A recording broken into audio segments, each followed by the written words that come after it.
Hello, ladies and gentlemen. Today in War Thunder, I'm going to be taking a chill pill, basically just commentating on this match. It's been quite a frustrating week for me when it comes to War Thunder. Basically, a lot of the time, I've been in BF-109 G6s and just being completely outclassed by superior performing aircraft. It's basically as simple as that. Same as I've been using the first Ki-61, which has two 20mm cannons, and it's absolutely dogshite. So I thought I'd take a chill pill, just relax, crack down a few beers, and then just ride out the Spitfire Mark 1. And to be honest, I've been getting up-tiered a lot recently when it comes to games in Realistic, basically because I don't know really. It could be down to this whole player efficiency thing because I've been doing quite well recently, especially with the Bearcat and stuff like that. But overall, I don't really know why. But as we can see, once again, I am bottom BR in this match in my Spitfire Mark 1A. Everyone else is above me, apart from I believe one other guy who's in the same aircraft as me, but I thought, screw it.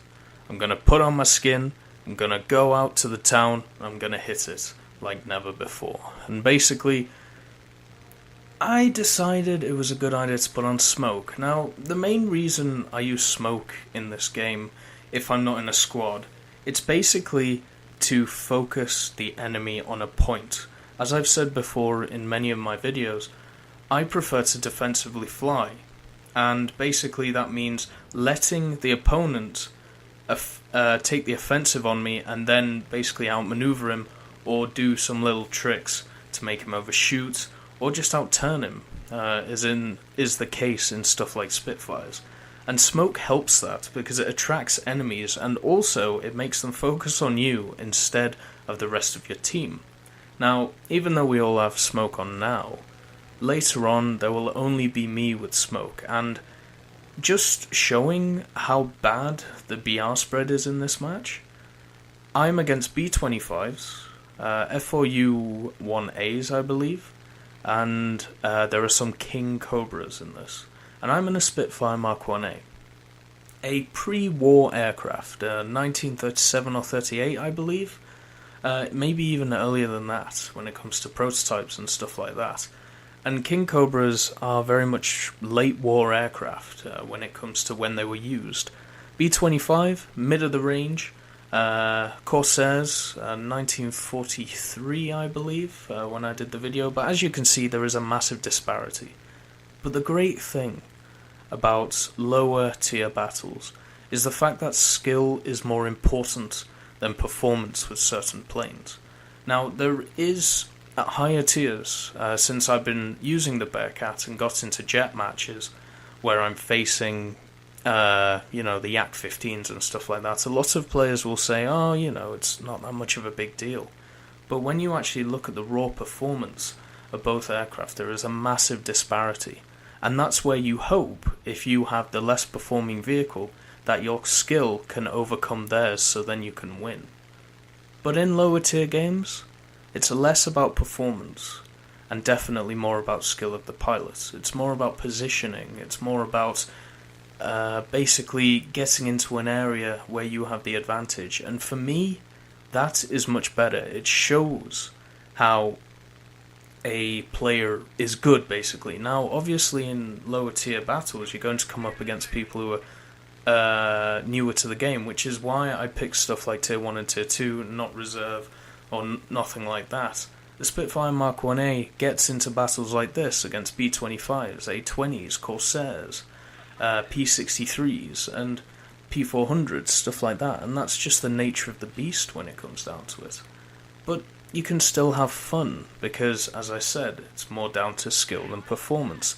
The way I see it is, as you get up the ranks, basically the scale at lower ranks is, skill is at, about 60%, and performance is at 40%, where, performance of the aircraft, I mean. And then, as you go up and up and up, the scales move, where performance of the aircraft is at 60 and your skill level is at 40. So basically, if you are really skilled, then you don't have as much impact, because basically your plane just cannot do anything against those. And I'm kind of sick of it, especially when flying stuff like the Bf-109 G6. If any of you have flown that, and you know what it comes up against, you will know my pain. And with something like the Spitfire Mark 1A, even though I get into matches like this, it's just a hell of a lot more fun. And I think after doing this video and watching it back, it was just interesting just watching how the American team kind of just collapsed on themselves. Because overall, they had better aircraft. If they wanted to, they could engage all the time on their terms. But instead, they came to our terms. They got distracted by the enemies around them. They just got destroyed, to be quite honest, and it was nice to see for a change. Usually on Hokkaido, I'm flying my Tempest Mark V, which is a brilliant aircraft when the 20mm Hispanos decide that they want to hit detect today. And the major problem with flying the Tempest on Hokkaido is the fact that you come up against teams of B-17s and Bearcats and Mustangs. And to my knowledge, the Tempest was a 1943, well, it's definitely at least a 1944 aircraft. So Bearcats shouldn't really face it, but they do. That's just kind of the nature of the beast of War Thunder right now. As I've said before, historical matchmaking, it doesn't really comparatively make sense. It does more when it comes to planes than it does to tanks, but overall I'm still kind of split on the idea. I haven't had somebody show me something which would basically show me that historical matchmaking would be a good idea. All I've heard is people saying it would be good with nothing backing them up. So it would be nice to have a debate or just talk to somebody about that. Maybe even create a video on it, because I'd like to see other people's points of view, because that's a great thing when it comes to games. You can discuss things, but as you can see, going back to the match, because of my wonderful red smoke, which suits the aircraft perfectly, the good old Pyrus vehicle, basically I've attracted the attention of two P-63s. Now these P-63s should destroy me in every way. They should absolutely envelop me in fire and brimstone and take me apart. But they can't, because they're not very good pilots, which is where the skill comes in. And these two guys are in a squad, and they're obviously communicating because they've picked on targets and they know who they're going after. So I get a lucky hit there. It didn't do any damage, which was nice, but I open up with the 7.7s. This thing has 8 303s, I believe, or 7.7s, depending on which nation you are from. And as you can see, if this King Cobra was clever, he would just keep climbing. Obviously there are people above him, but they're all Spitfires. All of this game was basically Spitfires and one Wellington. So he could just keep going and they wouldn't be able to catch him, but instead he dives like a dodo. And you know what that means? The Spitfires can reign supreme, and that's exactly what we do. We chase them down and then let the people who are curb stomping in the ground take these people apart, just as a good team would do. And I was very fortunate in this game to basically have 2 squads full of the same clan, so they were probably talking to each other. And it was nice to see them working together, and it just shows how squadron fighting is completely different to fighting on your own, which is why I try and refrain away from showing squad battles when I do reviews, because I think it shows a bad picture of what it can be. But as you can see, this King Cobra, he's just doing what he should have done in the first place. Just tuck his tail and run, get into a better position and then fight me. But it took him a while to get to that realization, but now he has. But because he has dived, which he shouldn't have done in the first place, he has given me a nice juicy target, an A20. And I know this A20 has taken damage because it's been peppered by about 3 or 4 people while being near the ground. So what I'm guessing is his gunners have taken a bit of a beating. Maybe they're unconscious. Maybe I can easily get into this guy and just rip him apart. So that's exactly what I do. Change my altitude into speed, make sure I don't push the engine too far down, because otherwise it will shut itself off, just as shown there, and chase him down, because I'm faster than him. Usually A20s can get away from you, but if they're damaged and you're coming from a higher altitude, obviously you're going to keep up with him. And I fire with my ping pong balls, do a bit of damage. He fires off the rockets for some reason, maybe trying to lose weight, but unfortunately, because you fire the rockets forward, that means you lose speed while doing it. So if he was going to do that, he probably should have done it a while ago. So I get a crit. I attack him with all my force. I get a lot of hits which don't detect, but some do. And then this boomerang is basically trying to take the kill. So what do I try and do? Try and finish him off. But then another Spitfire comes in, and with his Hispanos rips his tail off. A wonderful sight to see when you're a British player.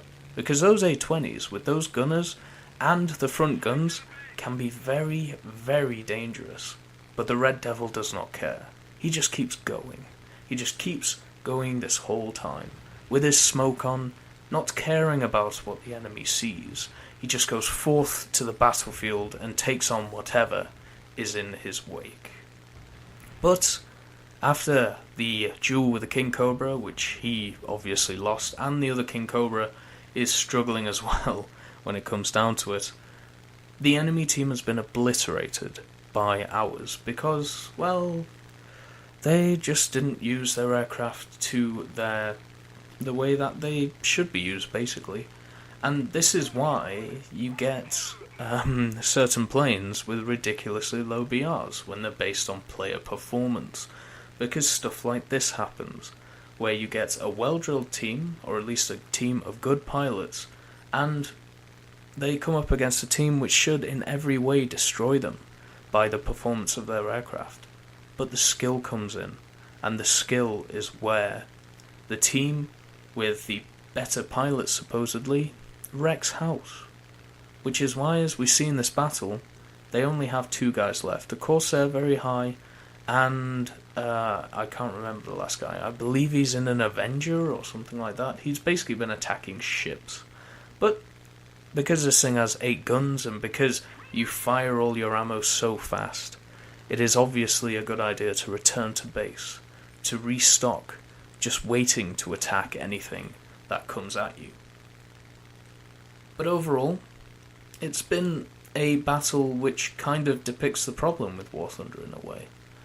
Getting a bit serious for a moment. The whole idea of having BRs based on player statistics, you could have a very niche group of people who play one type of plane and they just wreck house with it.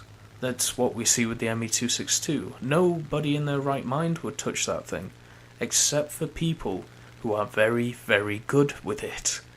And therefore, that's why you get ME-262s versus Sabres when it comes down to it. And it is a shame, but that's the problem with player performance. I would rather there was a different system. But that is another topic for probably next week's video, when I've worked out all the kinks. So with the last parts of my ammo, I take out a few AA trucks because, well, they're kind of annoying. Even though on this map they have very small caliber cannons, they can still rip your plane apart in one shot, so it's better to get them away. And once again, all this time, the smoke is still going. The smoke is a beacon of hope for the pilots out there, showing that somebody can last the whole match, be engaged twice, 3 times, and still be going without any damage. Now, this match could have gone completely differently if that King Cobra at the start had picked his battles better, or even with some manoeuvring just set up a better position, or that hit could have taken off my wing. I mean, we all know how dangerous 50 cals are, but sometimes even the most skilled players, when I look at War Thunder, I think of people like even Oxide. Oxide seems to be a very skilled player. Jag from my squadron is a very skilled player when it comes to higher tier props. And basically what it all comes down to is the fact that sometimes luck helps.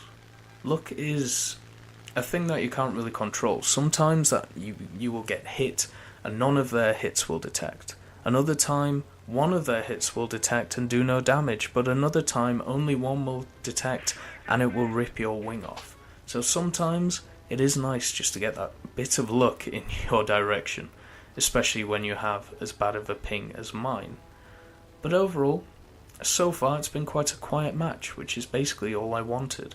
I just wanted a bit of relaxation time, just to de-stress, because at the end of the game, at the end of the day, War Thunder is a game, and of course it should be enjoyed. It shouldn't be stressful, it shouldn't be aggravating, which sometimes it feels like, especially with higher tier props. But right now, flying this thing, even though I'm the lowest BR of the low, I am still enjoying it. And I would do it with any plane, as long as it wasn't the ones which I've been struggling with, which is the BF-109G6, the F8F1B Bearcat, the Ki-61 Hien, I believe it is, and even the LA-5FN. For a while, I am not going to touch those planes. I'm just going to enjoy myself and take out the stuff that I enjoy flying, such as the Spitfire Mark 1A, even the Mark 2B with its outrageous BR, or even stuff like the Yak 3 or the I-185, stuff which is simple to fly. I don't need to think that much when I'm going. I don't need to work out what the enemy is doing, or what the enemy is doing, or basically what the planes they're going to be flying, or anything like that. I can just take a chill pill, make a custom skin, put it on the plane, and enjoy myself. And that's all I really want to do when it comes to gaming. Overall, over the last week or so, it's been quite interesting with gaming. There's been a lot going on, but I've tried to stay away from it. There's no real point in talking about it. But with regards to gaming which I'm interested in, the biggest thing right now is obviously War Thunder. War Thunder, the next update, is looking pretty close now. A lot of stuff is getting tested and just redone, and it's nice to see that Gaijin are just taking their time with it, which is something that they have been said to not do in the past. It is nice to see that they are not rushing it and making sure everything is perfect. And to be honest, a lot of the new planes I don't really care about, but I do care about stuff like the gun sounds and the suspension sounds on the tanks. I think they're going to be wonderful additions. It's going to bring that extra little bit of realism that everyone talks about, which is nice from a game like War Thunder, because it does trump itself to be a realistic simulator, or at least a flight simulator. And when things like that get added, it puts you, it increases the immersion level to better than it was before, basically. It puts you from the second step to the third step, and then you're always wondering, what about the fourth step? And this is a thing that Gaijin, as a company, need to really realise. The fact is, when this update comes out, it's going to get a lot of hype. A lot of people are going to enjoy it, and it's going to be fun. But at the end of the day, once it comes out, and it's, patched and patched and patched to make sure it's all working, people are going to be looking towards the next update. And that's, unfortunately, the problem with gaming in general. People always want new stuff. That's why expansion packs and DLCs are a real thing. But anyway, let's get away from the rambling. Basically, what had happened is there was a Corsair left and an Avenger. And we found that Corsair, it seemed like he just bailed, to be honest. He couldn't take life anymore, and he knew he was going to lose. So, the British are definitely coming, and they are looking for the last guy. Now, I have got a bigger monitor nowadays. It's a 24-incher, basically waiting for my new computer, which I still need to bloody put together. I have all the parts now, I just need to put it together, and I want to make sure I don't screw anything up. But the last guy is a TBF who decided it was a great idea to give his position away by attacking a ship. And I can't blame him, really. If he wants to kill the ship, let him kill the ship. The problem he has is that now our whole team knows exactly where he is. And I know, to be honest, I probably won't get there in time, so might as well take some AA trucks while I'm on the way, because I have enough ammo to take him out, and I can't see the Spitfire losing. He is part of the squadron which was massively into this battle. I believe there were 6 of them, maybe even more, and they pretty much wrecked shop. And there was no way I was thinking this guy was going to miss. So it was just at the point where we were just trying to kill him and finish him. If he had run away, then they probably would have won this match. Because if you look at the ticket counters, they were winning because of the B-25s at the start and because of the A-20. So it was very weird to me to see this guy go after a ship, but I suppose I can commend him for it, because at least he put up a fighting last blow, instead of the B-17 pilots who are cowardly and run to the edges of the map and sit there after bombing their targets because they know the British team probably doesn't have any ground attackers. And it's kind of annoying when that happens, but it is nice every once in a while to see a guy who will, basically throw his life away, because that's what he did by attacking that ship, but do it in honour. He maybe realised that we deserved the win, maybe not, maybe he just wanted some extra credits, but whatever the reason, it was nice to see, compared to somebody running to the edge of the map and away, because that is infuriating, and it's something that isn't present really in lower tier battles. Another reason to absolutely love it. But the major reason I wanted to show this battle was because even though I was in a low BR plane, the lowest of the low, I still did something. I took out some ground targets, I got an assist, I drove that King Cobra down, I attacked that A-20. I made myself useful, even though overall it could have gone horribly wrong for me. Because when you think about it, being the lowest tier, you're not really going to do much most of the time. But this time, you did something. You supported, which is what we all like to see. We want a team effort, not just 3 of the guys running away with it, because that's kind of boring when it comes down to it. But anyway, thank you for watching, and have a great day.